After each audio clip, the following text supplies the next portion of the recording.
Good evening, everybody. It is Steve Lookner with Agenda Free TV. We are here to bring you a live update on two different stories. What is going on with these undersea cables coming from Finland, which were damaged. But first, I want to give you an update on this story involving Israel and the Houthis, because right as we came on the air, the Houthi rebels in Yemen just fired another missile at Israel, right as we were coming on the air. I want to say that's like 4 in the last 4 or 5 days, but I got to double check that number. But the Houthis have fired another missile at Israel, and the Israeli Defense Forces just said a couple minutes ago, following the sirens that sounded in several areas in central Israel, one missile that was launched from Yemen was intercepted by Israel before crossing into Israeli territory. Rocket and missile sirens were sounded following the possibility of falling debris from the interception. So another missile fired by the Houthis, the Iran-backed Houthis in Yemen at Israel, after Israel launched some powerful airstrikes today on the Houthis. So the Houthis continue to fire missiles at Israel. And where is this all going? The Emergency Medical Service in Israel, MDA, said that they said no reports of rocket or missile falls or injuries. They are providing medical treatment, or they've provided medical treatment to approximately 18 people who were injured on their way to protected areas and 2 anxiety victims.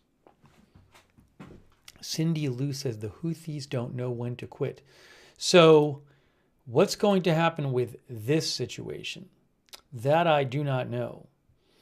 But this comes... oh, hold on a second. I probably have this. This is from the IDF spokesperson Avichai Adre. Says, this is translated, a missile launched from Yemen was intercepted before it penetrated Israeli airspace.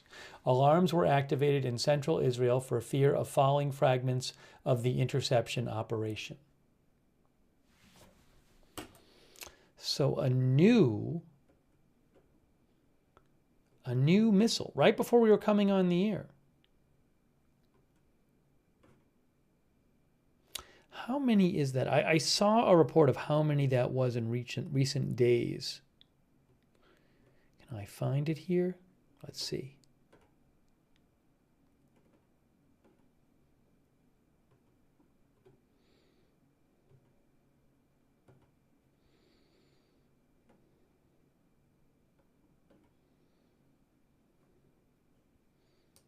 I'll also show you the so far map, if it's still up. Is the alert map still up there?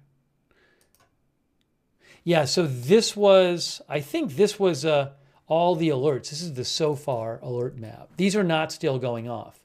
But this was about 25 minutes ago. All these alerts went off because of the missile being fired.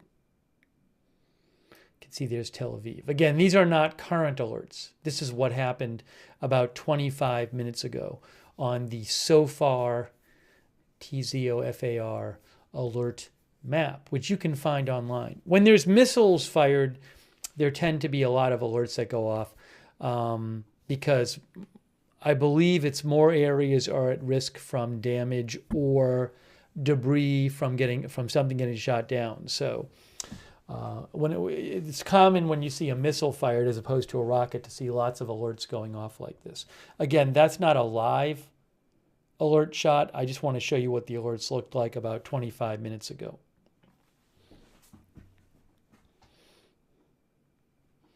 So that just happened right when we were coming on the air. So we'll have to talk more about that.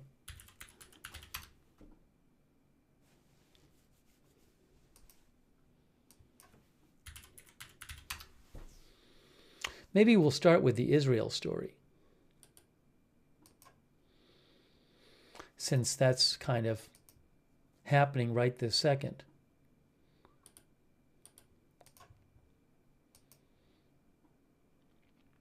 Let me just try to find one more thing for you. Hold on one second here. Give me one moment. Give me one moment.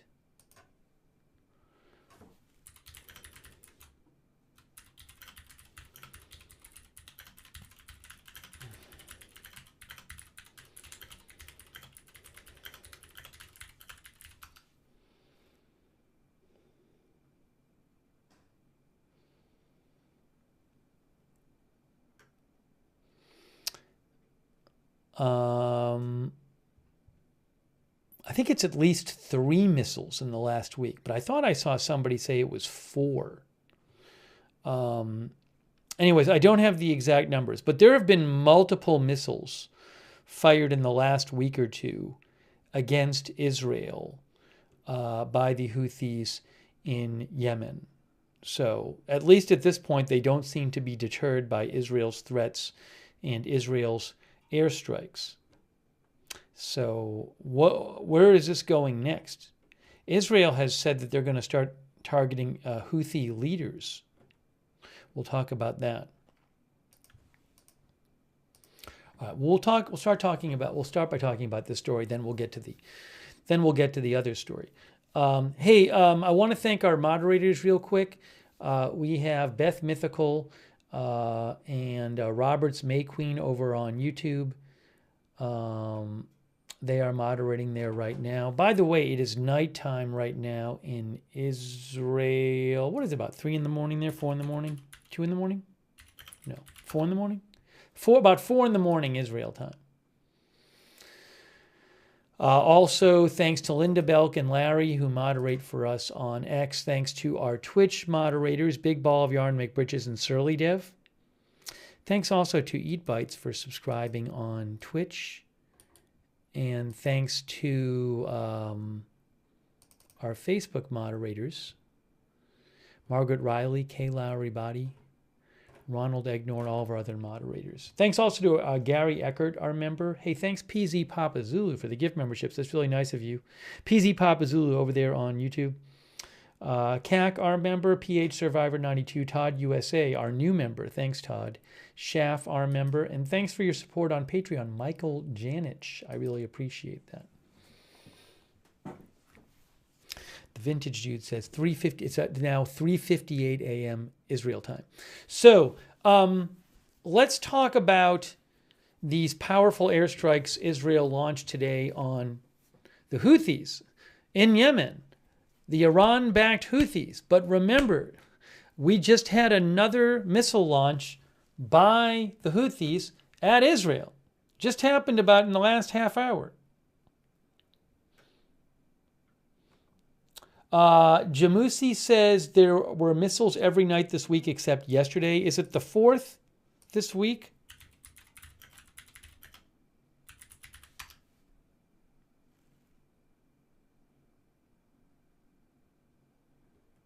Let's see here.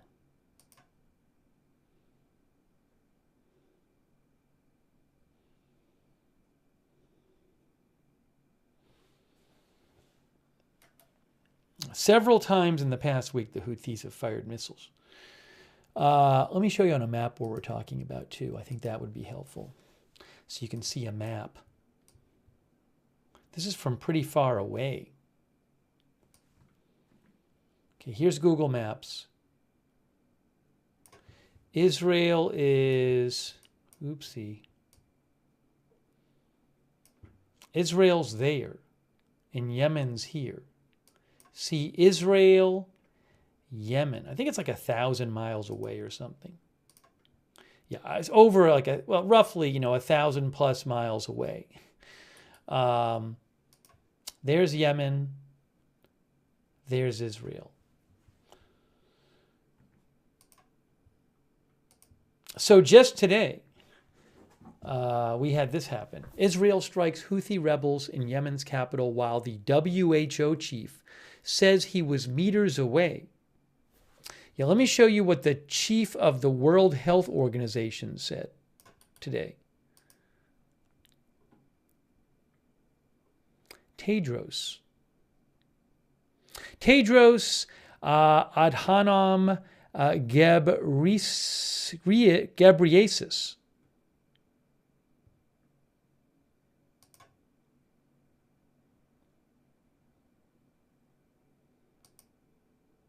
So there's Tedros, the Director General of the World Health Organization. He said 9 hours ago, our mission to negotiate the release of UN staff detainees and to assess the health and humanitarian situation in Yemen concluded today. We continue to call for the detainees' immediate release. As we were about to board our flight from Sana'a, Yemen, about 2 hours ago, he said this like 9 hours ago, the airport came under aerial bombardment. One of our plane's crew members was injured. At least 2 people were reported killed at the airport. The air traffic control tower, the departure lounge, just a few meters from where we were, and the runway were damaged. We will need to wait for the damage to the airport to be repaired before we can leave. My UN and WHO colleagues and I are safe. Our heartfelt condolences to the families whose loved ones lost their lives in the attack. That was today.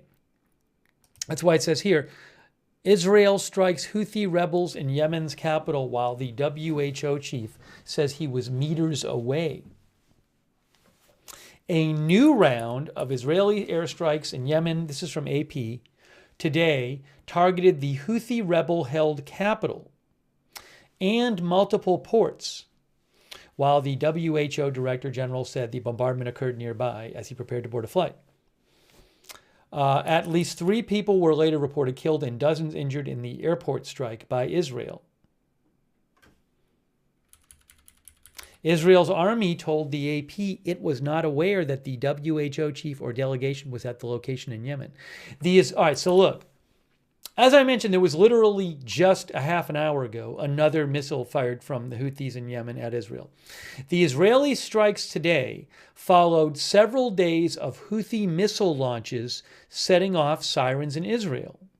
The Israeli military said in a statement today that it attacked infrastructure used by the Iran-backed Houthis at the international airport in Sana'a and ports in Hodeidah, Al-Salif, and Ras Kantib, along with power stations, saying they were used to smuggle Iranian weapons and for the entry of senior Iranian officials. Israel's military added it had capabilities to strike very far from Israel's territory, precisely, powerfully, and repetitively. Let me get you that IDF statement from today about this.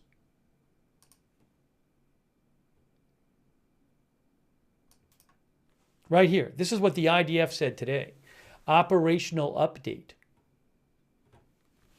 Following the approval of operational plans by the Chief of the General Staff, the Minister of Defense, and the Prime Minister, Israeli Air Force fighter jets today conducted intelligence-based strikes on military targets belonging to the Houthi terrorist regime on the western coast and inland Yemen a short while ago. This is, not 11 hours ago.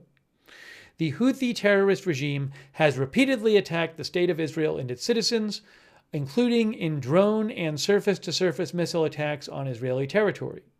The targets that were struck by the IDF include military infrastructure used by the Houthi terrorist regime for its military activities in both the Sana'a International Airport and the Hezaz and Ras Khanatib power stations.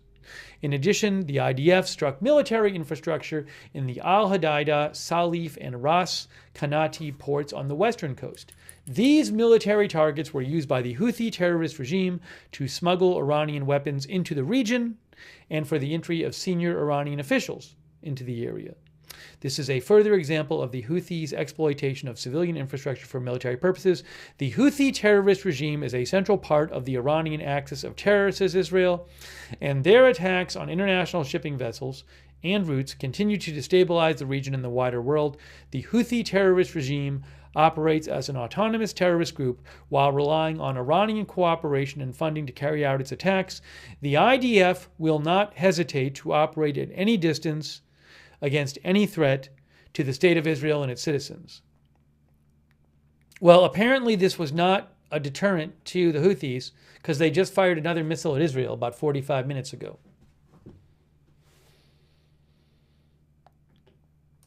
Our viewer, Wall Street, says Houthis, the last leg of Iran's proxies.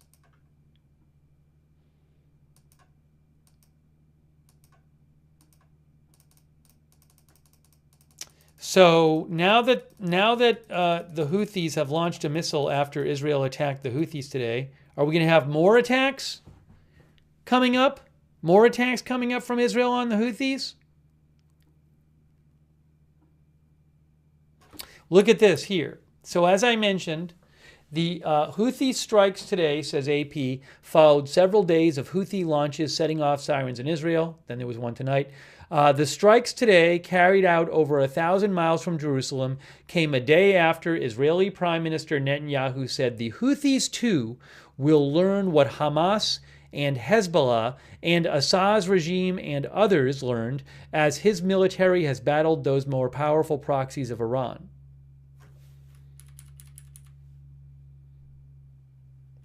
Over the weekend, 16 people were wounded when a Houthi missile hit a playground in the Israeli city of Tel Aviv, while other missiles and drones have been shot down.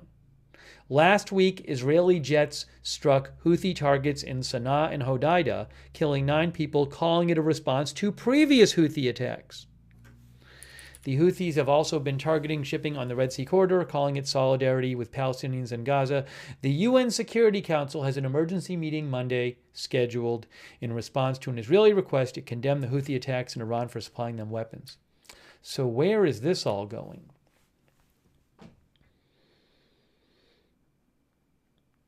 TC2290 says Houthis about to get the smoke.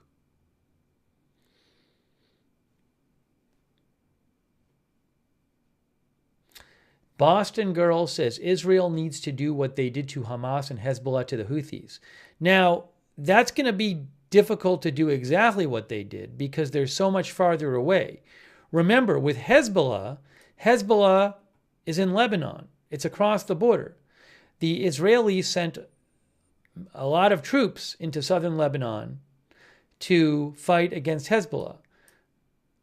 Similarly, Hamas is in Gaza. Israel sent a whole huge amount of troops and still has troops in Gaza fighting against Hamas. Yemen's all the way down here. So you're not going to march a ground army into Yemen anytime soon because it's over 1,000 miles away. So it's a bit of a different strategic situation.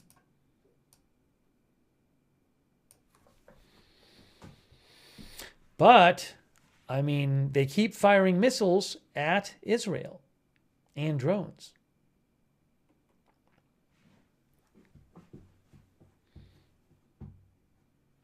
Zenial thinks the Houthis are just now and then not really active like Hezbollah. Well, I mean, in the last week or so, I want to say they've fired like 4 or 5 missiles in. So I don't know that Israel's going to sit there and say, oh, it's okay. They'll just fire 1 missile a day at us. We'll put up with it. I don't think Israel's going to want to put up with that.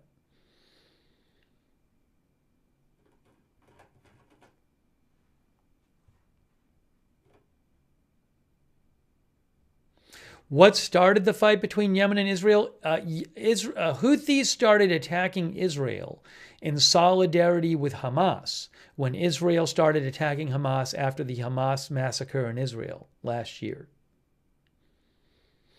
Thanks, by the way, to Christina Rizzo for your support. Thank you, Daniela Murphy, for the gift memberships and for being a new member. Thanks, Gary Eckert, for being a member. Thanks also so much to, it's really nice of you, Suzanne Williams. Thank you, Suzanne Williams, for your support of the channel, Suzanne Williams.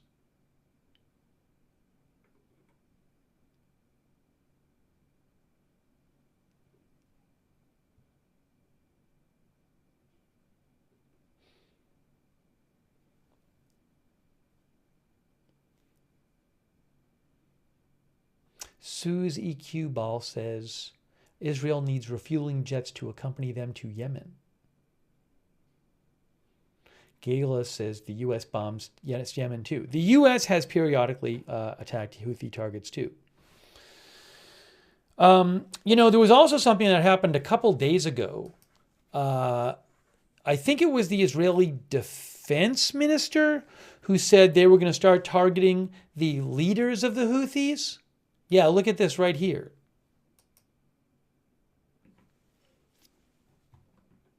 Show you here.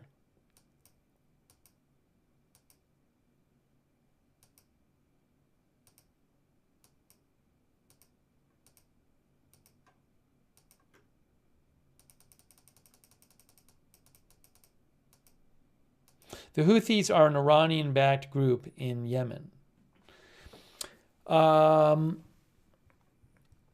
Look, so this is from 2 days ago from AP.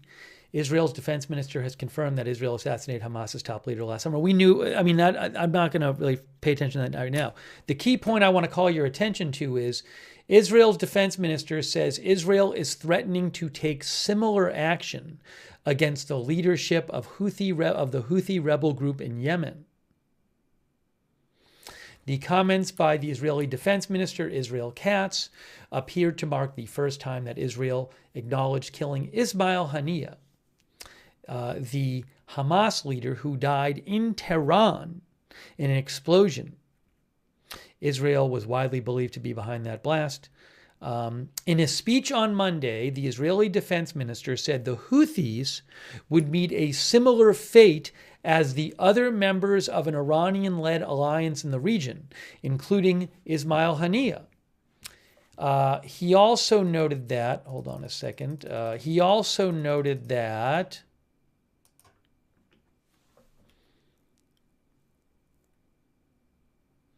Israel has killed other leaders of Hamas and Hezbollah, helped to topple Syria's Bashar Assad, and destroyed Iran's anti-aircraft systems.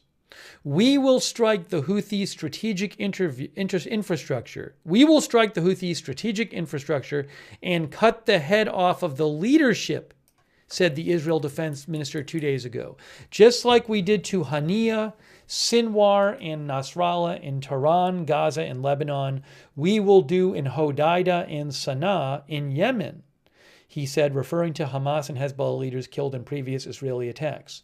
The Iran-backed Houthis have launched scores of missiles and drones at Israel throughout the war, including a missile that landed in Tel Aviv on Saturday and wounded at least 16 people, including a missile they fired about an hour ago that Israel shot down.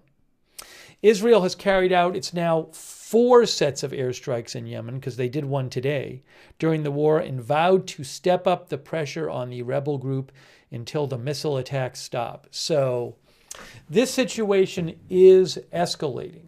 It is escalating. We just had significant Israeli strikes today, and about an hour ago, the Houthis firing another missile at Israel.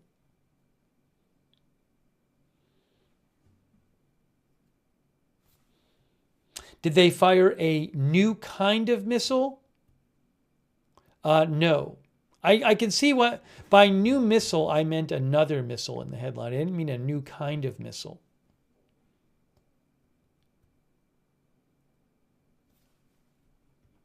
I can make it another missile. That might be more clear. Then I got to make the headline smaller, though.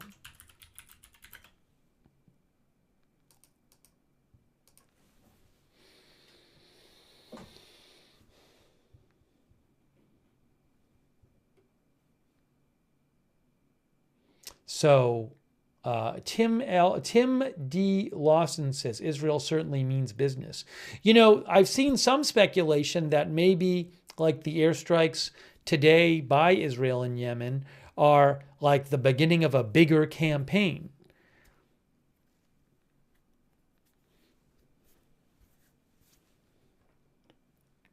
Gravy T says escalating.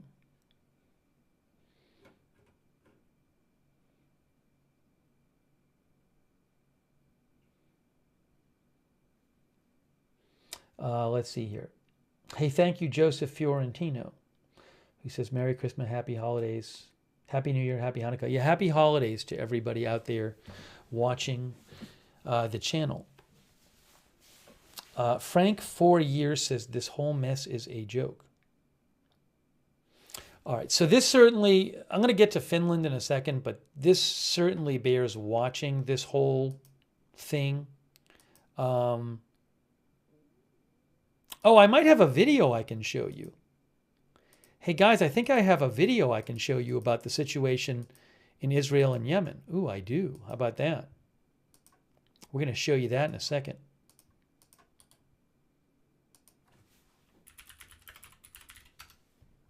Video coming up. So this is a different report about these airstrikes today by Israel. Israel strikes Houthi targets in Yemen, killing 6. This was today, earlier. Israel struck multiple targets linked to the Iran-aligned Houthi movement in Yemen today, including at Sana'a International Airport. And Houthi media said at least 6 people were killed. As I told you, the head of the World Health Organization said he was about to board a plane at the airport when it came under attack, and a crew member on the plane was injured.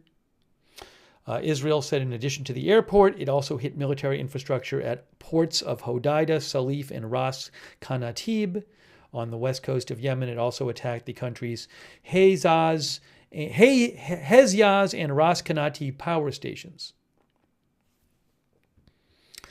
The Houthi-controlled Sabah news agency said 3 people were killed in the strikes on the airport and 3 were killed in Hodeidah, while 40 others were wounded in the attacks. Now, this is interesting. Later on Thursday, the Houthis said they were ready to respond quickly to the Israeli attack and meet escalation with escalation. But about an hour ago, the Houthis launched another missile at Israel from Yemen, which Israel shot down.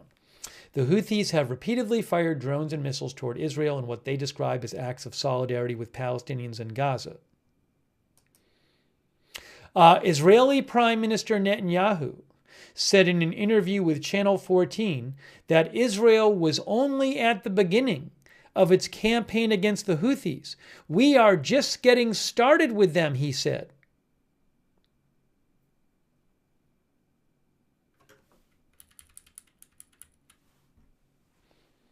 The UN Secretary General described the Israeli airstrikes today as especially alarming after a year of escalatory actions by the Houthis.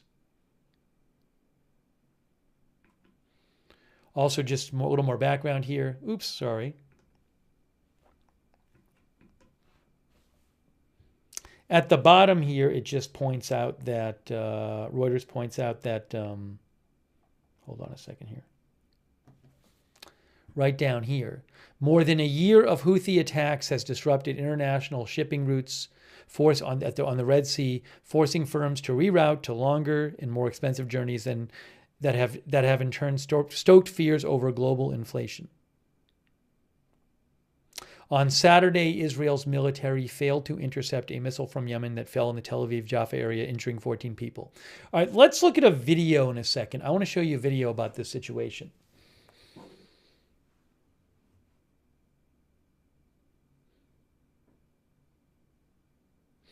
Hugo says, nothing Israel does is deterring the Houthis. What else can they do? Royal Stevens says, when are they going to deal with Iran? This conflict is going on by their fault much too long. You know, I've seen some speculation online as to whether Israel could target Iran, again, for supporting the Houthis.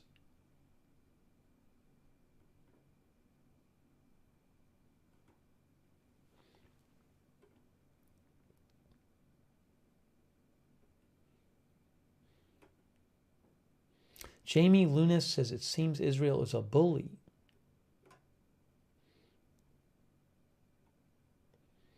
Our viewer, Hetty Broccoli, says Bibi must keep the war going. Hockey in Sioux says, I assume the U.S. is feeding locations in the Yemen to Israel. Just Cause says Israel will retaliate. The Houthis were warned numerous times. Gennaro Carlial says Israel under attack. All right, let me show you this video from Reuters about the situation in Yemen as of today, but it doesn't include the missile fired at Israel an hour ago by the Houthis. All right, here is a video. Let's watch this from Reuters about the situation, including, I guess, footage from the airport today when Israel launched strikes. Let's see. Video from social media showed people scrambling to get out of Sana'a's international airport on Thursday, as Israel said it struck multiple targets linked to the Houthi movement in Yemen. Houthi media said multiple people were killed in the strikes. This footage from Houthi-run TV is said to show the aftermath at the airport. The head of the World Health Organization, Tedros Adhanom Ghebreyesus, said he was in the country and was about to board a plane when the airport came under attack. He said he was in Yemen to negotiate the release of detained UN staff and to assess the humanitarian situation there. There was no immediate comment from Israel on that incident. In addition to striking the airport, Israel said it hit military infrastructure at ports on Yemen's west coast and power stations. This footage from the Houthi-run outlet is set to show some of the destruction at a power station. Israel's Air Force released this video, which it says showed fighter jets taking off to hit other Houthi military targets. Prime Minister Benjamin Netanyahu told an Israeli news outlet that the country was just getting started with its campaign against the Houthis, who are aligned with Israel's arch-enemy, Iran. We will persist in this until we complete the job, he said in a government press office video. There was no comment from the Houthis, who have repeatedly fired drones and missiles towards Israel in what they describe as acts of solidarity with Palestinians in Gaza. On Saturday, Israel's army failed to intercept a missile from Yemen that fell in the Tel Aviv-Jaffa area. More than a dozen people were injured. More than a year of Houthi attacks have disrupted international shipping routes, forcing firms to reroute to longer and more expensive journeys. All right, so there's a little summary of the situation. This escalating situation between Israel and the Iran-backed Houthis. Wow. So I don't know what's coming up next. I would not be surprised if this escalates even further.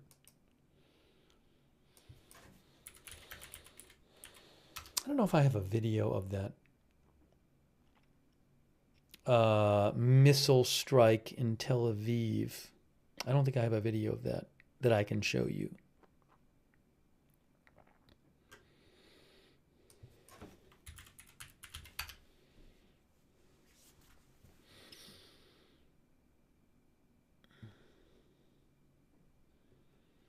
Okay, so we're certainly going to keep an eye on this whole Yemen-Israel situation. I mean, there could be more Israeli strikes at any time, really. I would not be surprised.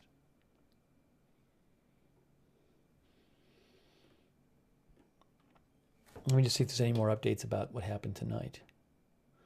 Let's see.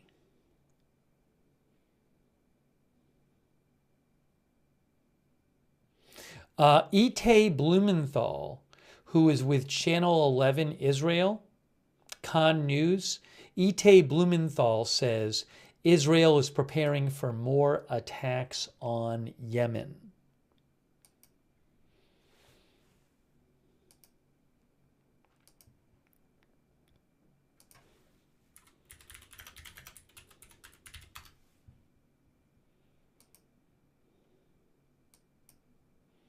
The headline right now on Times of Israel is missile from Yemen intercepted as millions of Israelis again sent to shelters.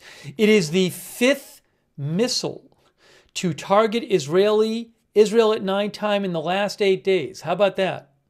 That's what the Times of Israel says. This is the fifth Houthi attack to target Israel at nighttime in the last 8 days. Also, during this missile attack, 4 flights from Europe were told to wait and not go near the Israeli Ben Gurion airport temporarily. But it's now operating as normal. Yeah, this is the 5th night in the last 8 days that the Houthis have launched an attack on Israel.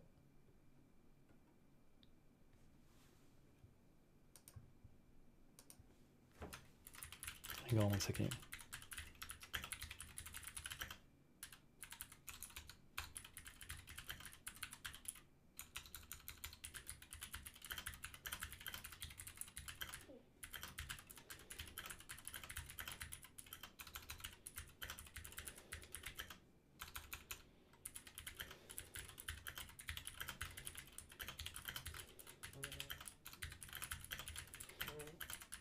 Hang on here. So, I mean, that's not, Israel is just, whatever you think of Israel and the Houthis, that is not something that Israel is going to allow to continue. Right? That's just not a sustainable thing that Israel's going to put up with. So this is going somewhere. But I can't imagine Israel is going to allow that to continue.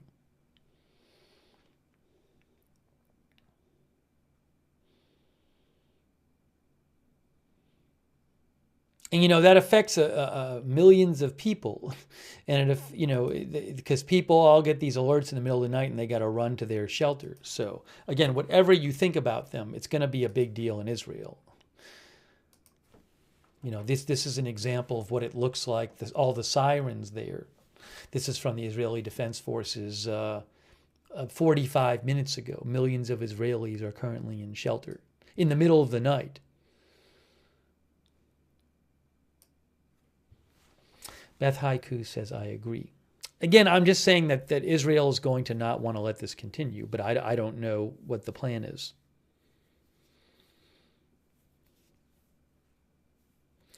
Ellen Zen says, are the Houthis possibly stepping it up in anticipation of the Trump presidency? I don't know what motivation that would be in and of itself. I mean, Trump is known as a very strong Israel backer, so I don't know why they would be stepping this up before him. I mean, are you saying like they won't want to do it when he's president? I don't think, put it this way, I don't think that Israel's response to the Houthis is going to depend so much on Trump, right? That's my point. My point is, it's not like the case where I don't think Israel's response to the Houthis now is going to be that much different than what it would be under Trump. So I don't see a big reason why the Houthis would feel some need to do something now rather than a month from now. That's my point. But I don't know. It's a good question. Why are the Houthis firing so many missiles at Israel lately? This is the fifth nighttime attack in 8 days. So there's some reason, but I don't know what. Allistic says exactly why. Are they being told to by Iran? If so, why is Iran doing it now?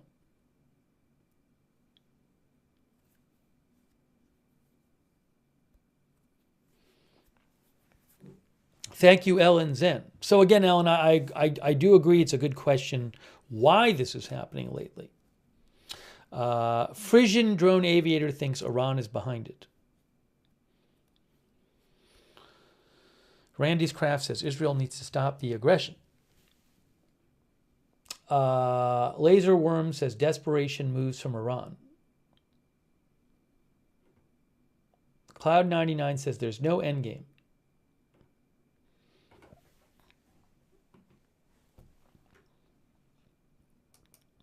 Gravy Tea says that's a lot of red. So this is a situation that we're certainly going to keep following.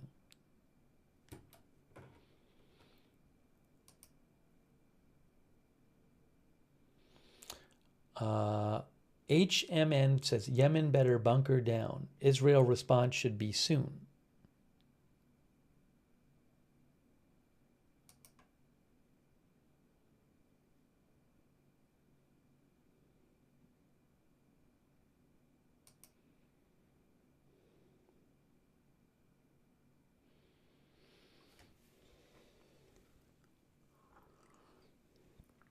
Okay.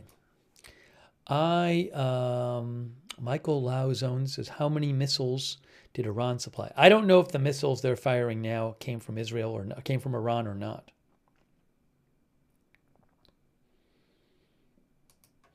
All right, why don't we talk for a bit? Dennis McNeely says, take Iran's money away and this will stop. Why don't we switch over and talk for a bit about the undersea cables in Finland, that whole story. Let's talk about that.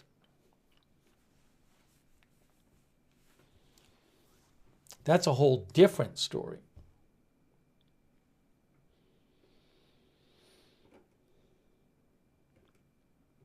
So, in the last couple days, there have been undersea cables between Finland and other countries that have been damaged, and Finland might think it might be an intentional act.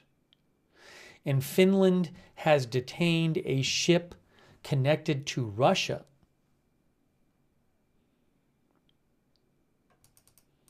So let's talk about this. We might do a little more discussion of the whole situation with Yemen and Israel at the end of the after we talk about the Finland thing.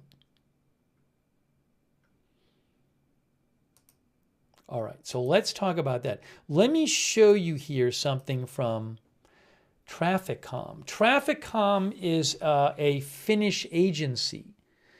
I think it's the Finnish Transport and Communications Agency, Traficom, Finnish Transport and Communications Agency. So here's a statement they made. Traficom involved in investigating cable damage in the Gulf of Finland. Yesterday, Traficom's Cybersecurity Center received information about several interruptions of electricity transmission and communication cables in the Gulf of Finland. The Cybersecurity Center has started special monitoring related to the cases. The broken cables, now broken I think means damaged, doesn't necessarily mean cut in two. The broken cables are the Estlink 2 electricity transmission cable from Finland to Estonia and Elisa's sea cables from Helsinki to Tallinn. In addition, Senia's sea cable from Helsinki to Germany has been damaged between Helsinki and Hanko, and Citic's sea cable between Helsinki and Tallinn has been damaged. So that's a number of cables. Tallinn is Estonia. So the Estlink 2 security cable, electricity power cable is from Finland to Estonia. The sea cables here are from Finland to Estonia. This cable is a sea cable from Helsinki to Germany. And this one is from Helsinki to Finland to Estonia. It's data cable, it's a power and data cables. Traficom, with other authorities and operators and service providers, are currently investigating the course of events and the reasons for the cable failures. The police have also launched a preliminary investigation into the matter. There is international cooperation in the investigation. According to normal precautionary practices, the traffic passing through the damaged cables was immediately diverted to backup connections, and communication from Finland to Europe and the rest of the world is working. Cable outages can potentially cause slowness in customers' communication services. Traficom is currently investigating the effects from the operators. Cable repair work will start during the end of the week. The repair schedule depends, among other things, on weather conditions. The companies will inform about more detailed schedules. Traficom monitors the progress of cable repair operations in cooperation with the operators and other authorities. Here's a little background here from Traficom from Finland. There are several submarine cables from Finland to other parts of Europe and the world to ensure the operation of telecommunications. There are thousands of cables within mainland Finland. The most important systems are duplicated and routes secured.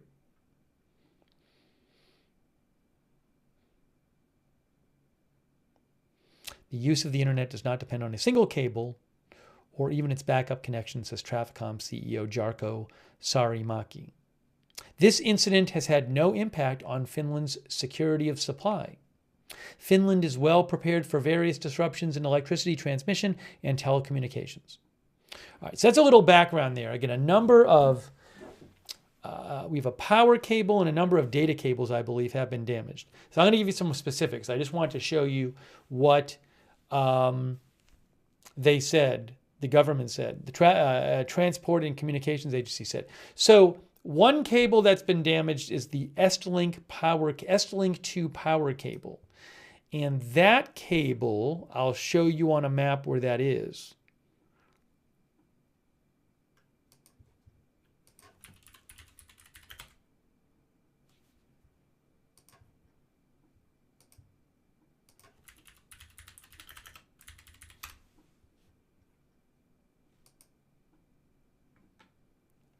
Should be here. Estlink 2, right. So this is Wikipedia. Estlink is a set of undersea power cables between Estonia and Finland. The main purpose of the connection is to secure power supply in both regions to integrate the Baltic and Nordic energy markets. So Estlink 2 is here. That is from Wikipedia right there. It's between Finland and Estonia. That's Estlink 2, and that cable has been damaged. In addition to data cables.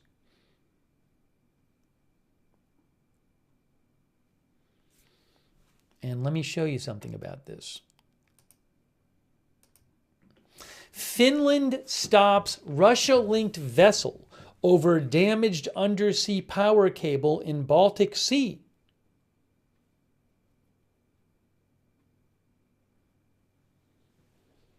Spamberger said, who hit the cable? We're going to talk about this. Zeniel says, right there on Russia's doorstep. So to show you on a map here again, where is it here? Yeah, Russia is, oops, sorry, I'm doing a bad job here. This is Russia right here. This is all Russia. I'm not telling you Russia did it. I'm just saying it is right near Russia. It's near other countries as well. This is St. Petersburg, Russia is right there. Okay. By the way, I'm going to show you a couple pictures here. This photo, provided by the Finnish border guard, shows the oil tanker Eagle S in the background and the Finnish border guard ship Turva in Finland, outside of Porkkaupaniemi, Finland. The Eagle S tanker was sailing at the same time in the area where the Finland-Estonia electrical link was disrupted on Wednesday. And this is a picture of the oil tanker Eagle S, which was sailing at the same time in the area where the Finland-Estonia electrical link was disrupted on Wednesday. And I'll actually show you a bigger version of these pictures, just so you can see them. There is the there's the tanker in the back, which has been detained by Finland in the Finnish Coast Guard ship. Where's the other picture here? There should be a second picture. Oh, there's the tanker right there.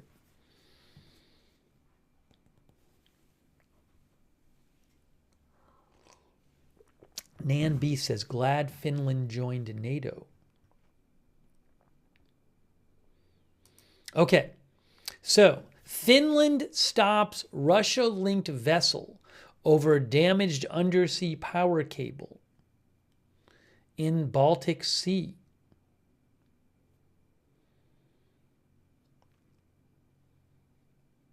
Ronnie Coleman says they got to the ship responsible for it. Well, they're looking into this. Finnish authorities detained a ship linked to, this is from AP, Finnish authorities detained a ship linked to neighboring Russia as they investigate whether it damaged a Baltic Sea power cable and several data cables, police said, in the latest incident involving disruption of key infrastructure in the region. Finnish police and border guards boarded the vessel, the Eagle S, which you see in the background there, early Thursday and took over the command bridge, said the Helsinki police chief. The vessel was being held in Finnish territorial waters. The Eagle S ship is flagged in the Cook Islands, but it was described by Finnish customs officials and Europe and the European Union's Executive Commission as part of Russia's shadow fleet of fuel tankers. What is a shadow fleet of fuel tankers, you might ask? A shadow fleet are aging vessels with obscure ownership that Russia has acquired to evade Western sanctions amid the war in Ukraine, and they operate without Western regulated insurance. Russia's use of these vessels has raised environmental concerns about accidents given their age and uncertain insurance coverage. So the idea is to evade sanctions on Russia from the Ukraine war. Russia basically uses these ships that aren't officially Russian ships, but are actually doing Russia's bidding. That's the idea, a shadow fleet. And again, Finnish customs officials and a European Union Executive Commission described this tanker as part of Russia's shadow fleet. The Eagle S's anchor is suspected of causing damage to the cable, said YLE television, relying on police statements. The EU's foreign policy chief said that the incident is the latest in a series of suspected attacks on critical infrastructure and commended the Finnish authorities for their swift action in boarding the suspected vessel. The ship is part of Russia's shadow fleet, said the EU's foreign policy chief, which threatens security in the environment while funding Russia's war budget. We will propose further measures, including sanctions, to target this fleet. Again, the ship is back here. I'm going to take some comments in a second. Let me just read you a little more of this. The Estlink 2 power cable, which brings electricity from Finland to Estonia across the Baltic Sea, went down on Wednesday. The incident follows damage to 2 data cables and the Nord Stream gas pipelines, both of which have been termed sabotage. The Estonian government met an emergency session over the incident. The shadow tankers are helping Russia to earn funds that will aid Russian hybrid attacks, said the Estonian Prime Minister. We need to improve the monitoring and protection of critical infrastructure, both on land and on sea. He said repairs to the cable, the power cable, the Estlink 2, could take as long as 7 months. Estonia's president said repeated damage to Baltic Sea infrastructure signals a systemic threat, not mere accidents. Estonia will take action to counter this threat together with Finland and other NATO allies. Also, previously, 2 data cables, one, I think we covered this, 2 data cables, one running between Finland and Germany and the other between Lithuania and Sweden, were severed in November. Germany's defense minister said officials had to assume the incident was sabotage, but didn't provide evidence or say who might have been responsible. The remark came during a speech which he discussed hybrid warfare threats from Russia. And the Nord Stream pipelines that once brought natural gas from Russia to Germany were damaged by underwater explosions in September 2022. Authorities have said the case was sabotage and launched several criminal investigations. There's been different theories about who did that. I believe there was a Wall Street Journal that claimed that the Ukrainians did it, or some Ukrainian operatives did it. That was the Nord Stream explosions. But that's never been conclusively determined who did this. Estonian network operator Elring says there's enough spare capacity to meet power needs on the Estonian side. So we're going to take some of your comments on this. Just to get that right, the Nord Stream thing.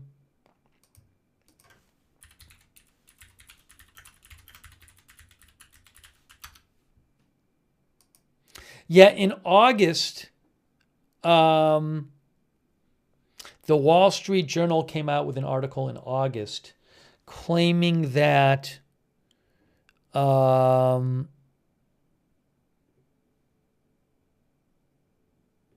where is it here?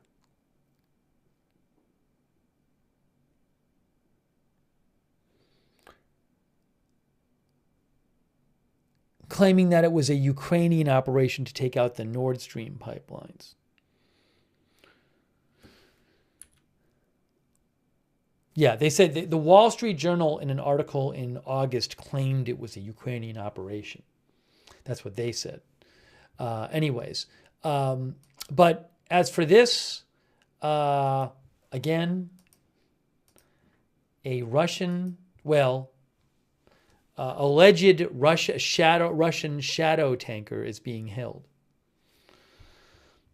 RWD channel says, is this going to be considered an attack on NATO?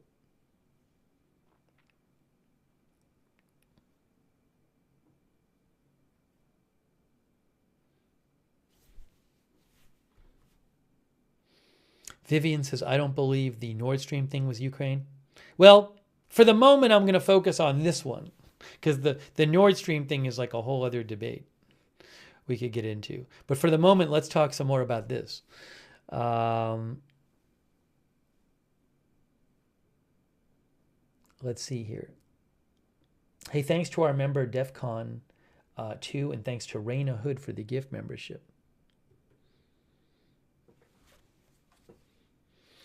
Cams to Scam says, sorry, I tripped on the cable.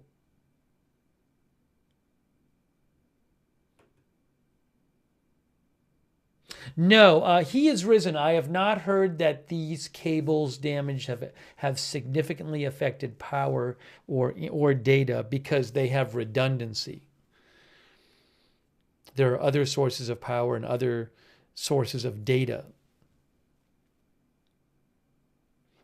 American Dream says, if Russia continues to mess around, I guarantee Finland will be ready to respond, no doubt.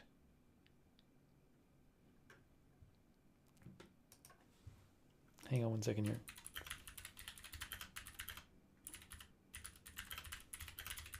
By the way, Estonia and Finland are both in NATO.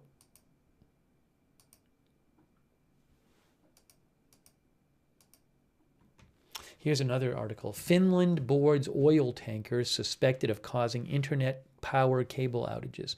I think the Washington Post had an article too. Where is it here? Finland seizes ship in probe of undersea cable damage.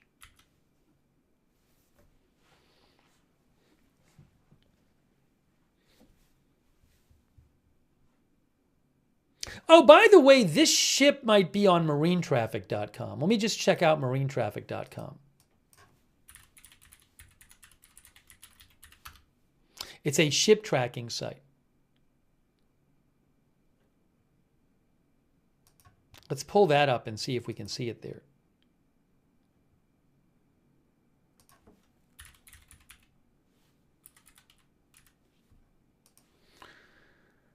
It is a ship tracking and maritime analytics provider. Marinetraffic.com. So the ship we're looking for is, oops, the Eagle S, right? Here, marinetraffic.com. There we go. So we want Eagle S. Eagle S, crude oil tanker. There we go. This is from marinetraffic.com. Eagle S. Click. View on live map. Why am I seeing the not? I'm not seeing the right one. I'm seeing the Yiping. I don't want Yiping. I want Eagle S. Eagle S. There it is. Eagle S. Crude oil tanker. So there you go. There's Finland is here. Estonia here. Oops, I just messed up. I got to zoom in. But you can see it is currently, according to marine traffic, where'd it go? I'm messing everything up. There it is.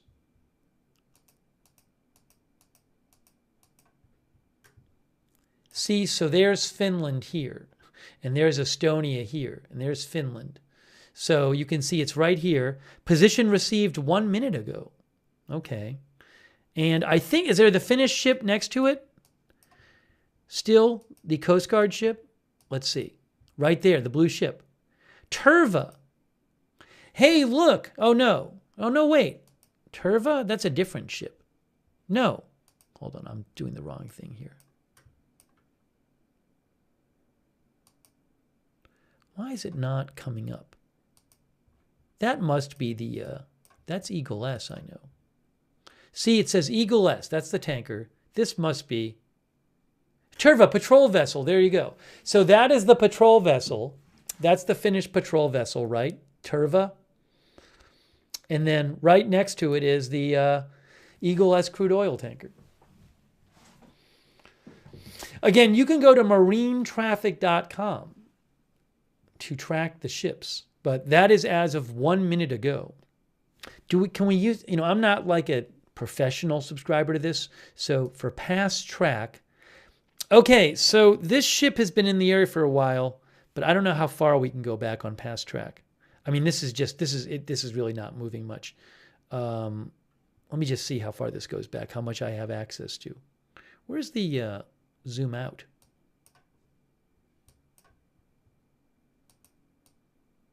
No, I don't think I have access to much past track on this. Try the professional plan. Anyways, but this ship was in the area of the cable when it stopped working, of the cables. Is it anchored right now? That I don't know.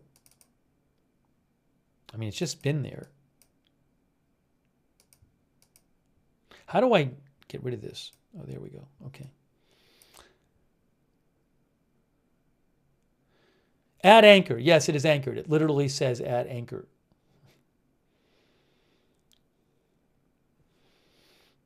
Okay, so again, you can check out marine traffic. But there it is. You can see Finland here, Estonia here. There it is right there. Eagle S.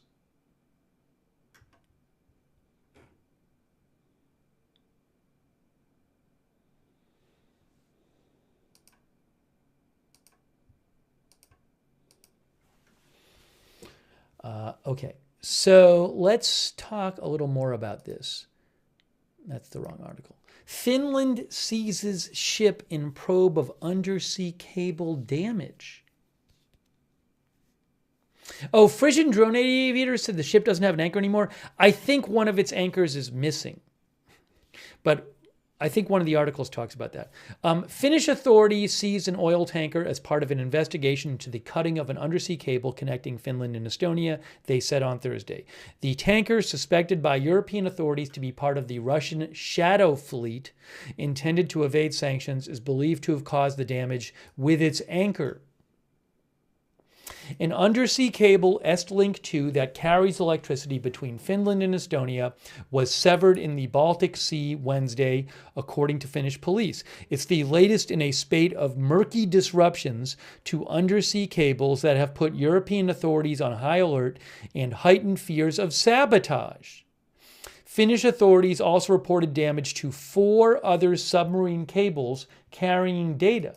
So 5 cables damaged total. The police in Finland said they boarded the Eagle S oil tanker, which is registered in the Cook Islands and had entered Finnish waters. The case is being investigated as aggravated criminal mischief. The ship had been sailing from Russia to Egypt, according to marine traffic.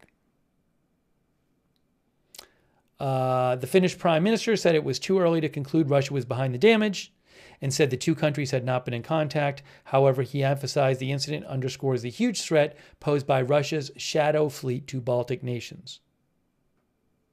He said Finland's swift action in seizing the ship sends a strong message that his country will intervene. The European Union's executive arm and its top diplomat described the incident as the latest in a series of suspected attacks on critical infrastructure. They suspect the vehicle is part of a shadow fleet used by Russia to fund its war effort, and they threaten further sanctions. Okay. European authorities have stepped up security measures around critical infrastructure, including power and telecom cables, as well as gas pipelines, warning of a rise in sabotage attempts linked to Russia. Last month, an underwater communications cable connecting Finland and Germany was cut in what Germany said appeared to be an act of sabotage, and damage was reported to a separate internet cable linking Lithuania and Sweden.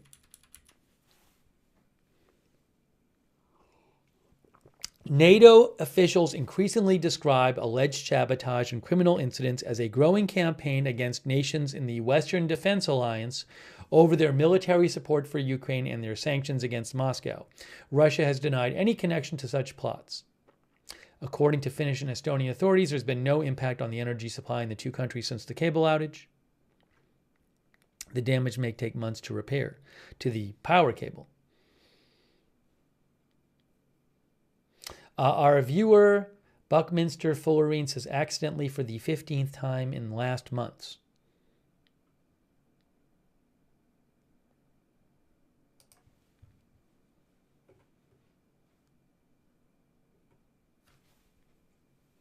McDeath says the anchor was accidentally caught on undersea cables.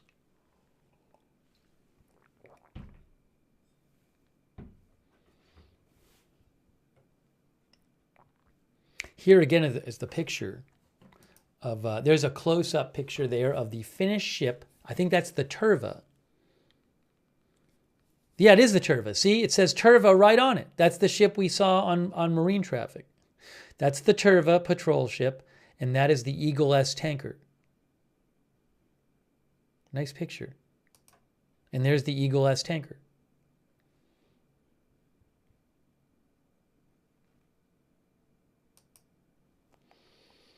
One of our viewers said, Susan Mann says, gotta love accidents like that. Camille Ruggiero says, who's putting on with their anchor dragging?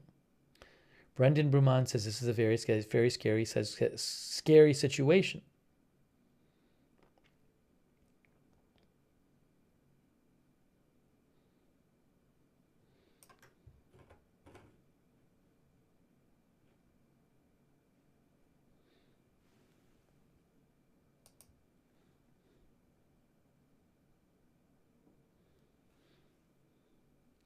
Yes, as Vaik Kadzar says, a total of 5 cables were reportedly damaged.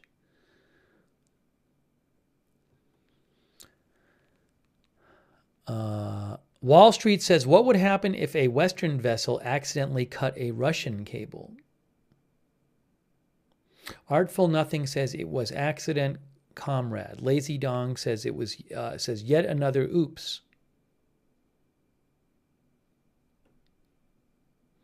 Nitz Guy says maybe a way of provoking Finland to retaliate?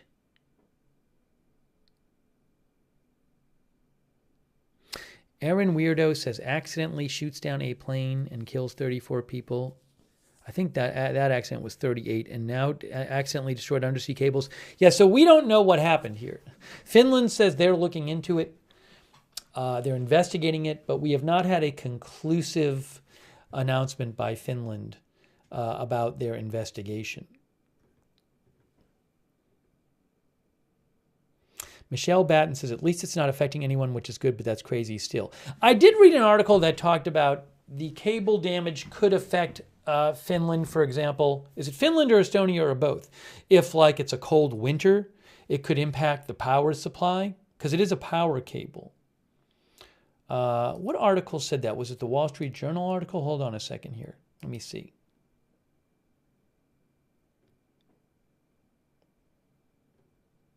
I think it might have been the Wall Street Journal who talked about that. Let me see.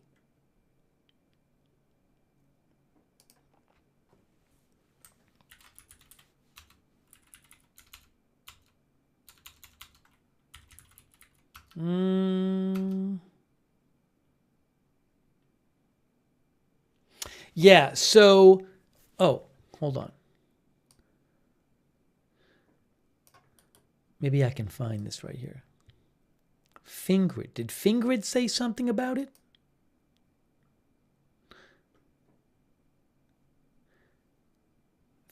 Fingrid. Here, I found it. Fingrid is the power cable operator. It's called Fingrid. A Finnish national electricity transmission grid operator. So Fingrid is a Finnish national company. Here is their post. This is Fingrid. Fault in the Estlink 2 electricity transmission connection between Finland and Estonia located in the submarine cable. The electricity transmission connection between Finland and Estonia, Estlink 2, was disconnected on Christmas Day. The fault has been investigated in cooperation with the Estonian transmission system operator Escalating and authorities. On Thursday, the fault was located in the submarine cable. Electricity transmission on this cable was disconnected after noon on Christmas Day.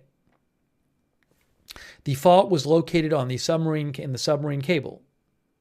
The electricity transmission connection is currently out of service. The failure of this transmission link did not endanger the operation of the electricity system in Finland. The electricity system in Finland is functioning normally, and electricity reliability is currently good. However, this situation may worsen if the weather conditions become colder for an extended period. However, during cold and windless periods, a failure of the Estlink 2 connection may make it more likely that power situation will become tight. So what they're saying is that right now, there's not a significant impact on power in Finland, but I think power can be sent both ways on this cable, I think, from what I read before. But it sounds like what they're saying is if there's like a really cold winter, then the fact that this cable is not working could make the power situation tighter in Finland. The repair work is estimated to take several months. Authorities are investigating the sequence of events that led to the damage in the submarine cable. Estlink 2 is the electricity transmission connection between Finland and Estonia.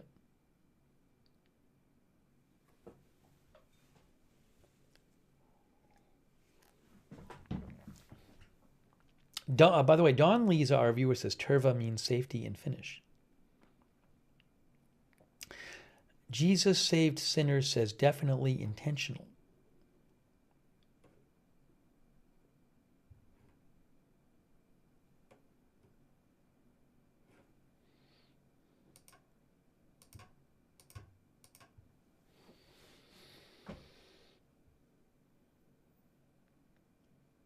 Ebony Man says dragging an anchor can cut sea cables.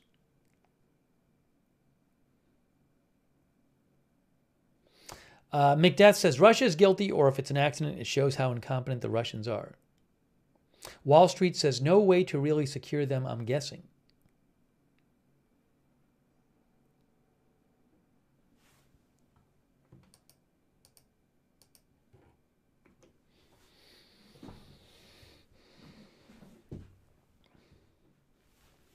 Is this, some sort of Russian campaign to send a message about support for Ukraine?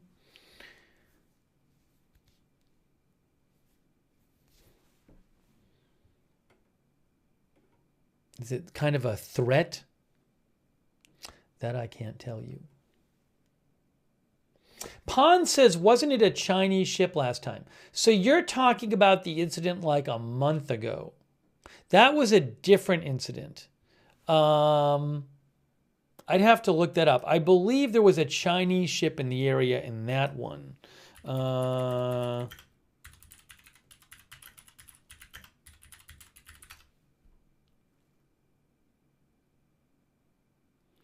Yeah, that was two communications cables in the Baltic Sea, including the Sea Lion 1.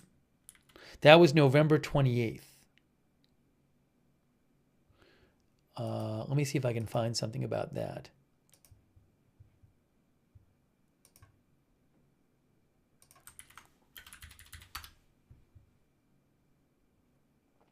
Yeah, there's November 18th. No, here it is right here. There's a whole article about it on Wikipedia. On November 17th, 18th, two submarine telecommunication cables, the BCS East-West Interlink and Sea Lion 1 fiber optic cables were disrupted in the Baltic Sea. Those incidents occurred in close proximity of each other and near simultaneously, which prompted accusations from European government officials and NATO member states of hybrid warfare and sabotage. Investigations are ongoing, and since the 19th of November, the Chinese cargo ship Yipeng 3 is under scrutiny due to its presence near those cables at the times of the incidents. Western intelligence officials believe the ship's anchor may have caused the damage, either accidentally or under the influence of Russian intelligence. I believe that Chinese ship had left Russia, right? Wasn't that what it was? If I remember that right? The Yipeng 3.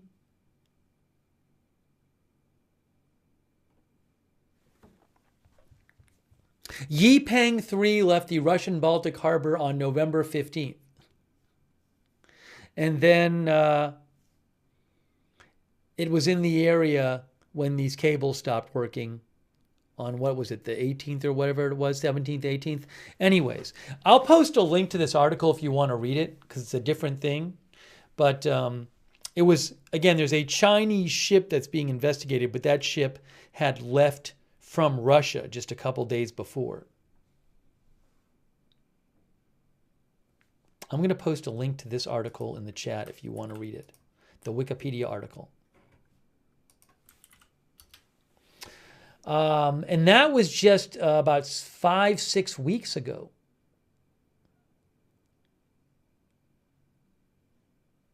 Mark said they had a Russian crew. Is that true? I don't know.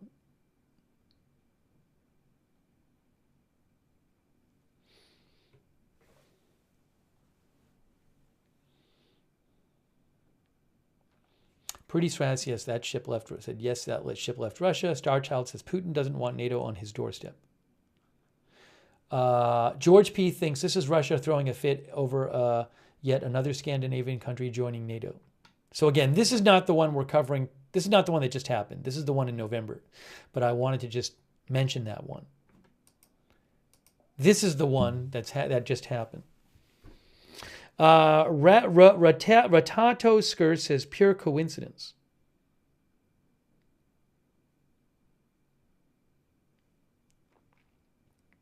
Thanks to our member A to Z, by the way.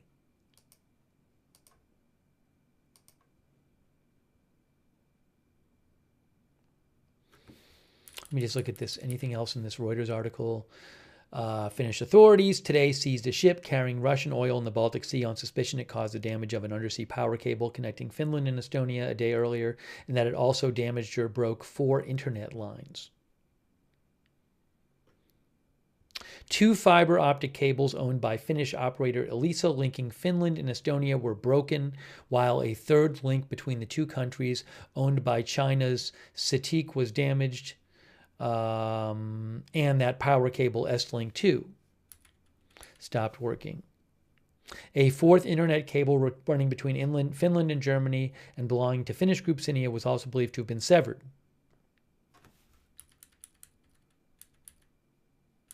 Baltic Sea nations are on high alert for potential acts of sabotage following a string of outages on power cables, telecom links, and gas pipelines since 2022, although subsea equipment is also subject to technical malfunction and accidents.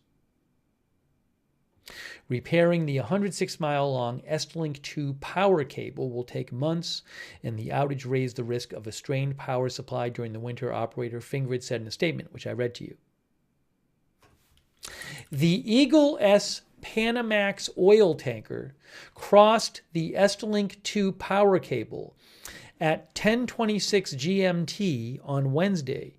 A Reuters review of marine traffic ship tracking data showed identical to the time when Fingrid said the power outage occurred. Can I really not see that on marine traffic? Do all these places have like professional subscriptions to marine traffic? I thought I should be able to see the past track. This is Eagle S oil tanker. No, I guess I can only see... yeah, I need maybe they have professional plans. I don't have the professional plan. I can't see that far back.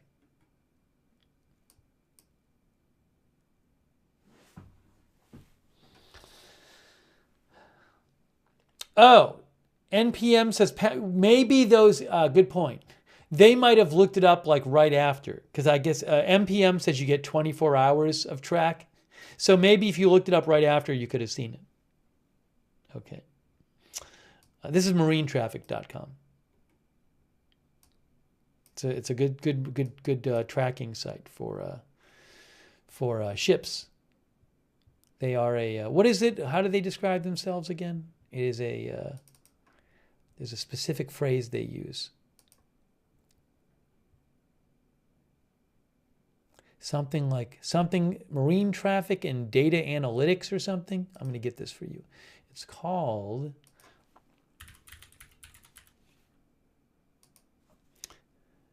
ship tracking and maritime analytics provider, marinetraffic.com.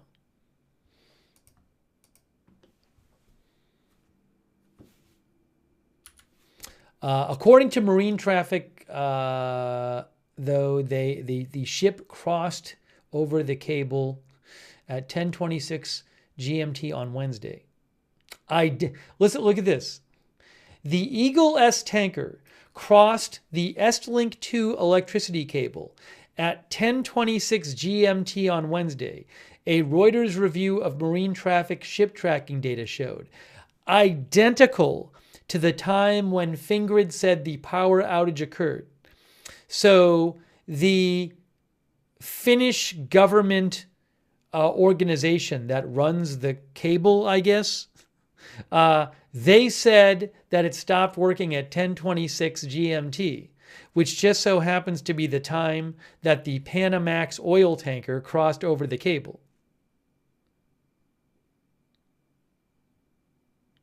UAE-based Caravella LLC-FZ, which according to Marine Traffic data owns the Eagle S, did not immediately respond to a request for comment.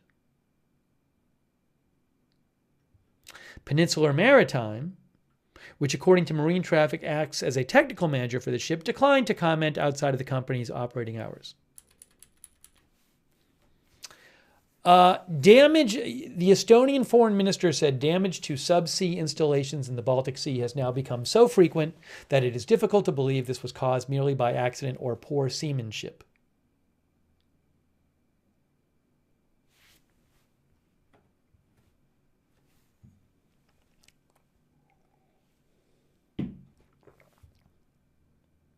Police in Sweden are investigating into a breach last month of 2 Baltic Sea telecom cables, an incident that the German defense minister said he assumed was caused by sabotage. In addition, just as a little background here, separately, Finnish and Estonian police continue to investigate damage caused last year to the Baltic Connector gas pipeline connecting Finland and Estonia, as well as several telecom cables, and have said this was likely caused by a ship dragging its anchor. In 2022, the Russia to Germany Nord Stream gas pipelines running along the seabed in the same waters were blown up in a case still under investigation by Germany. What do you think, guys? V-Rod Steve says definitely intentional.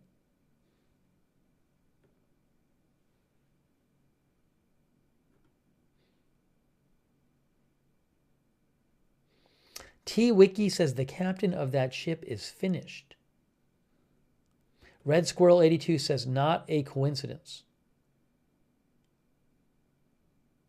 Oh, there's a track of the ship on Wikipedia. The track of the current of Eagle S on Wikipedia?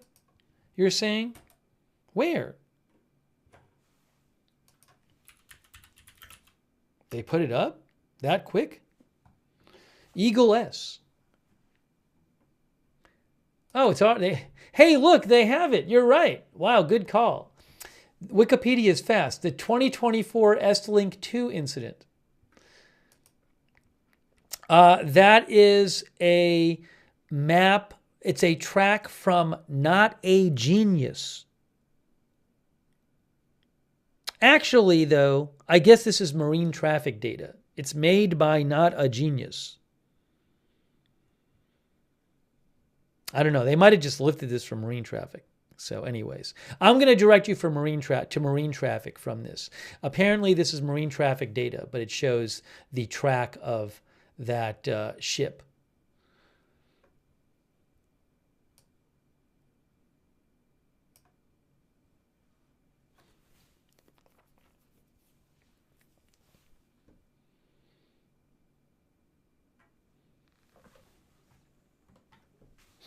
Barry says Russia, Russia, Russia.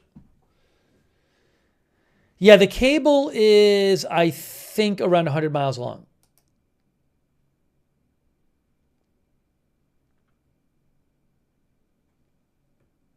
No, 65 miles long. Estlink 2, no, Estlink 1 is 65 miles long. Estlink 2 is 106 miles long, according to Wikipedia.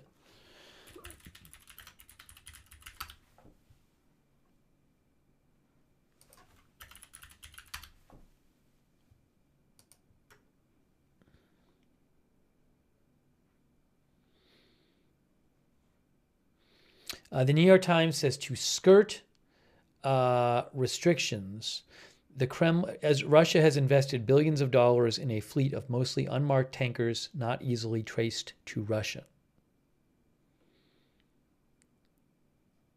The Times says if Russia used one of these shadow tankers to intentionally sabotage European infrastructure, that would be an unusual escalation.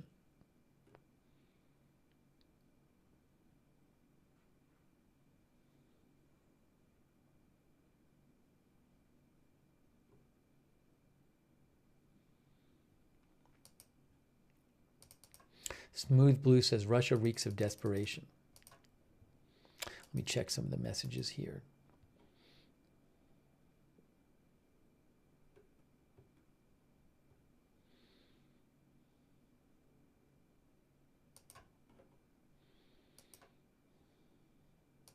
Kiwi NZ says, I assume they would drag their anchor over the power cable as has occurred before. Surely this could be extremely, assuming the anchor and cable are metallic, this could travel up to the ship and possibly cause electrocution? I know nothing about ships, but I'm assuming that there's some reason that wouldn't happen. I understand your question. You're saying if the whole thing is metal and it's going over a metal power cable, is there a power risk, electrocution risk, which I understand. But my guess is that there would be some reason that didn't happen. It's a good question, though. Maybe Chat GPT has an answer.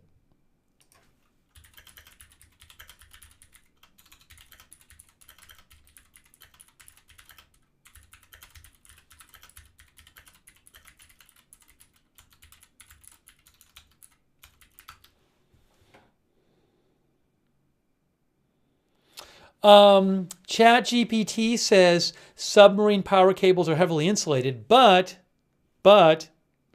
if it cuts the cable, I don't know.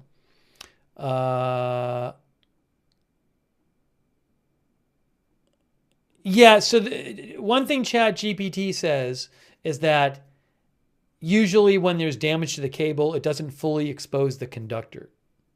So you can damage the cable without getting at the conductor. Also, sometimes modern cables have a thing where they shut down if they're damaged. Ships are also don't complete an electrical circuit with the seabed. Anyways, if you go to ChatGPT and ask it, look it up. If you want to get this answer, go to ChatGPT and say, if a ship anchor hits a power cable, why doesn't the ship get electrocuted? Not that the ship itself will get electrocuted, but you know what I'm saying. It's an interesting question. So it's a good ChatGPT question.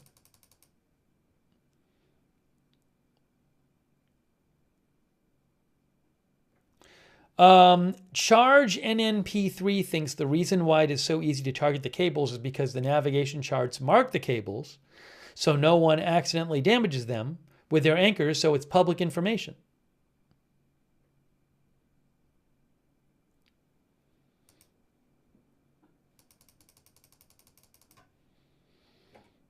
All right, so we're going to have to keep an eye on that story.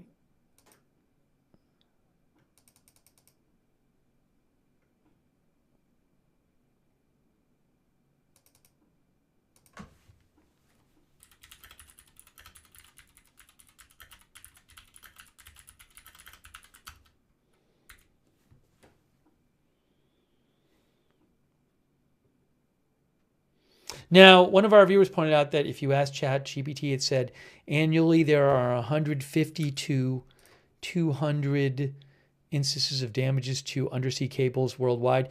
Yeah, but so I don't know the specifics of this, but my guess is that the circumstances of this and the type of damage are different than the usual kind of damage things.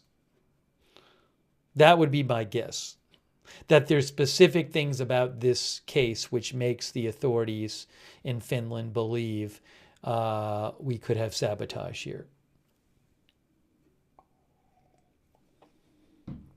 Maybe it's where, maybe it's the circumstances, maybe it's the type of damage.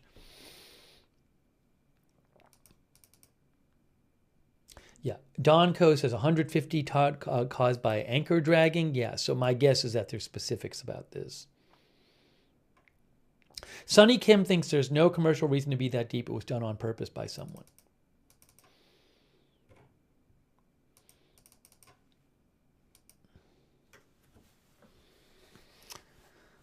Cientia says, duh, it's a Russian vessel. So we're going to keep an eye on,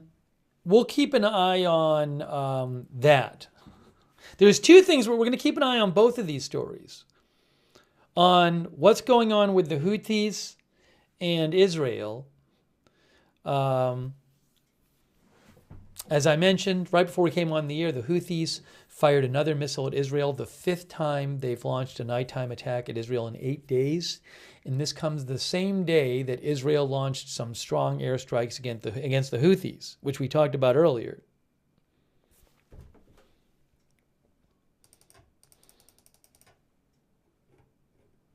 Let me just check and see if I have any updates about that. If you give me one moment.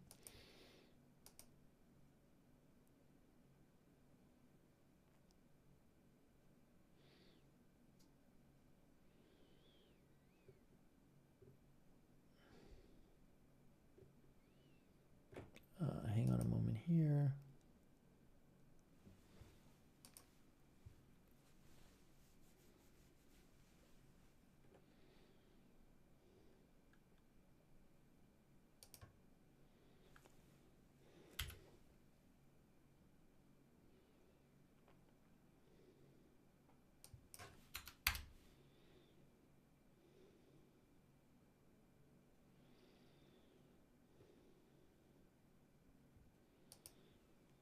Yeah, I would not be surprised if we see more Israeli strikes very soon in Yemen. Seems like that might be coming.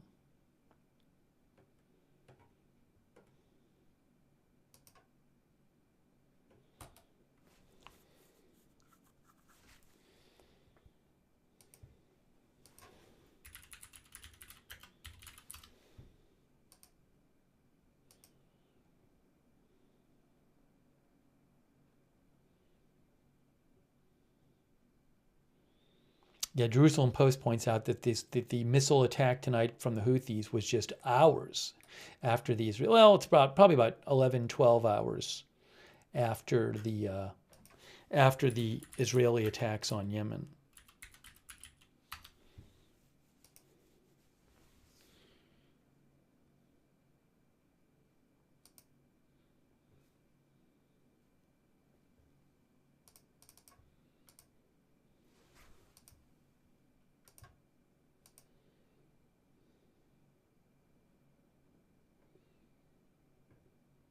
Oh, there was something else I wanted to mention about Israel, I think. There was this other story about them. Where is this? Hold on.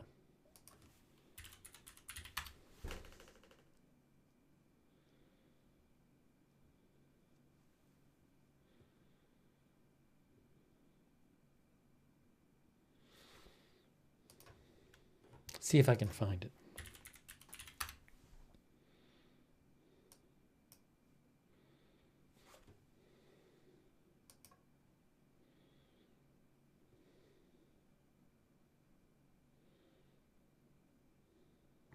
Yeah, so this, I don't want to get too into this, but there was this thing that happened. This was today. Gaza medics say Israeli strike kills 5 journalists. Israel says it hit militants. I mean, again, this is another one of these stories that happens, especially with Gaza a lot, where you have one side saying one thing and another side saying another thing. So this is a Reuters story, but what you can see is Gaza authorities said an Israeli airstrike killed 5 Palestinian journalists in a vehicle outside a hospital on Thursday. But the Israeli army said the victims were Islamic Jihad militants posing as media workers.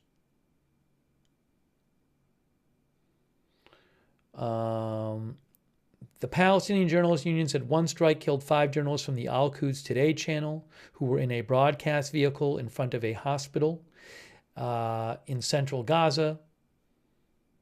the Gaza-based channel called the strike a massacre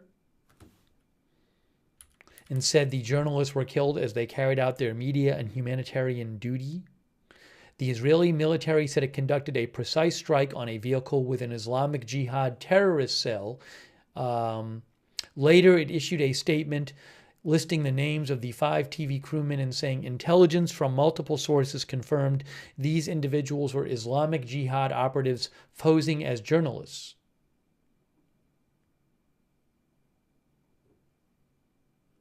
So, it's just another one of these different stories from different sides.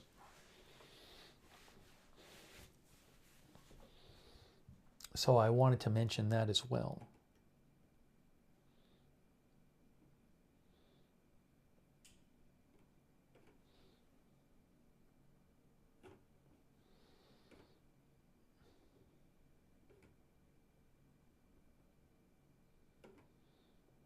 No, I am back in Boston now. All right, anyways, so we have given you updates on this stream on both of these stories. Let me just check something real quick.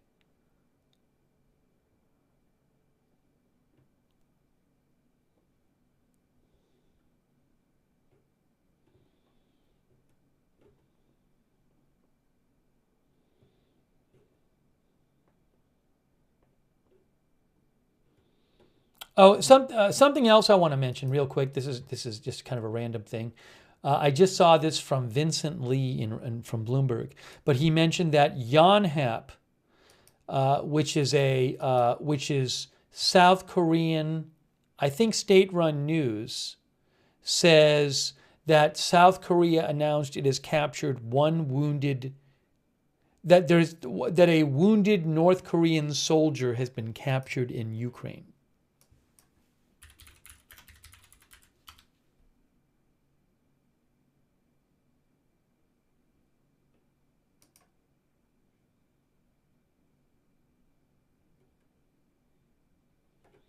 I just saw that. That's from Yonhap.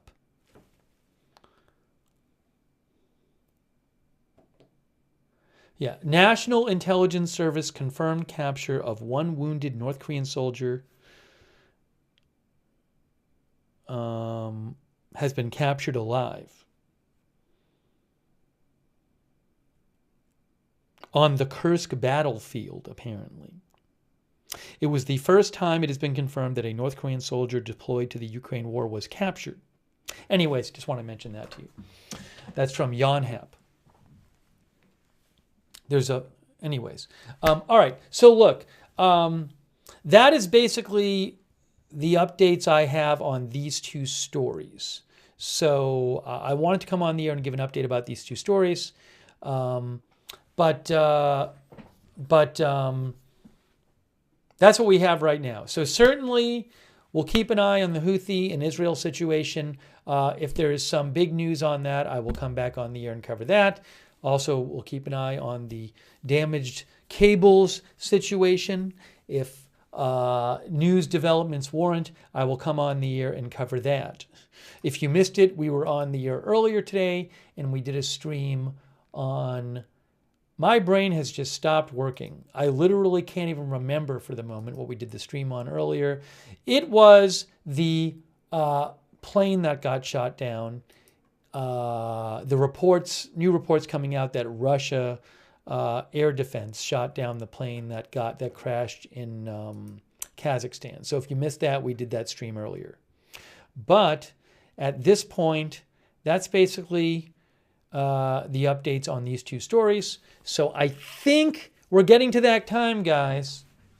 I think we're getting to that time. But I will post updates on my X account. My X account is @Lookner. You can follow me there, @Lookner on X. And subscribe and follow this channel for breaking news coverage. And turn notifications on, because I never know when big news is going to happen. Next time there's big news, I'll come on the air and do another live stream.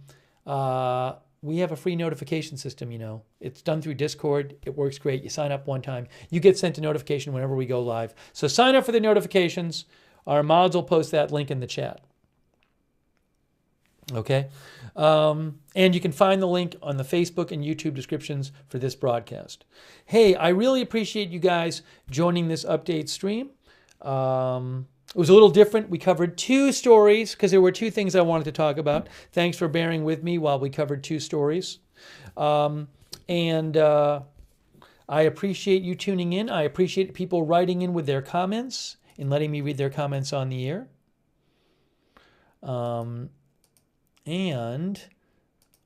Let's see here. Thanks to Connor Nelson, our new member, by the way. Thanks, Connor. And A to Z, our member. And huge thanks to our moderators for being here. Our moderators are awesome. They're the best. They're the reason that we can have chat rooms. So thanks to our moderators, people like Beth Mythical, Roberts May Queen on YouTube, Cynthia Moon. Thank you. And all of our other YouTube moderators, Linda Belk and Larry on X, on Facebook, Paul Anderson, Margaret Riley, Kay Lowry Body, Ronald Egnor, and also on Twitch, Big Ball of Yarn, I Got That Fire, Mark and NC, McBritches, Sarah, Surly Dev, thank you. Also, thanks to Drunk Can't Cook for subscribing on Twitch. I missed that before. Thanks, Drunk Can't Cook, for subscribing. And thanks to everybody who donated. Super nice of you. You are the ones who allow this channel to exist with your support. So thank you so much. I think I thanked everybody. If you ever want to donate, you can go to agendafree.tv, agendafree.tv. KW liked the topics tonight. Well, again, I thought they were both important topics and we should cover them. So I wanted to give an update on them. Let's see here. Hey, we have a chat. You can chat with other viewers when we're not on the air. It's free. A lot of our viewers like doing it. It's the Discord chat. Check it out. The link is the same as the notifications link. And thanks to our Discord mods, too. Thank you, Discord mods, for all you do. A reminder, if you watch us on YouTube, turn on the YouTube notifications so you have another way of getting a heads up when we're live. But with the YouTube notifications, it's a little tricky to turn those on. If you're a subscriber on YouTube, what you need to do is click this bell and choose all notifications. So if you do subscribe on YouTube, make sure you have the bell checked, the notifications bell clicked, and you've chosen all notifications. Then you will get our notifications. Also, you can follow us on X, Agenda Free TV. I always post, when we're going live, I always post there. I post some scheduling updates there, information about the channel. Follow us on X at Agenda Free TV. Okay, I want to say a shout out our subscribers over there on Twitch. Thanks for subscribing and supporting the channel over there, like Eat Bites, Drunk Can Cook, Wall Street and Shaggy, Jenny George 68, Jack's Animals, thank you, Integrity Farmer Bob, thanks for subscribing, and all of our other subscribers over there on Twitch, thank you. Our Facebook subscribers, like Eve Richards, Lou Green, Robert Real II, Margaret Riley, thanks so much. And all of our other subscribers over there on Facebook. And our... Oh, Bud Green was moderating too. Good to see you, Bud. Hope you're well. Thanks, Bud, for moderating. And also our YouTube members. Thank you, Gene Romaine, Danielle Klingenberg, Red Squirrel 82, UV Lightning, Heather N, Mark G, Jersey, Texas, AJ Krause, Erica Cox, Dances with Wolves, Barry. Thanks for being YouTube members. Toboggan, Anita Modolewski, Evie Shore, Connor Nelson, Marcia Braga. Thank you, Mark Washburn, and all of our other viewers as well. Wicked Switch, thanks for being a member. And thanks to everybody again for writing in with your comments. Oh, Brandon Reed, thanks for subscribing, Brandon Reed, over there on Facebook. I appreciate that. And thanks for watching, Donald Mulligan, Jasmine Beatty, and all of our other viewers. Alyat Sion, Artful Nothing, and the rest of you. All right, guys, that is it for now. We have been bringing you updates on these two stories, the situation with Israel and the Houthis and the damaged undersea cables between Finland and other countries. If there's big news on these stories, we will do more streaming. So that is it for now. Thank you so much for watching, and we'll see you soon with more live breaking news coverage right here at Agenda Free TV.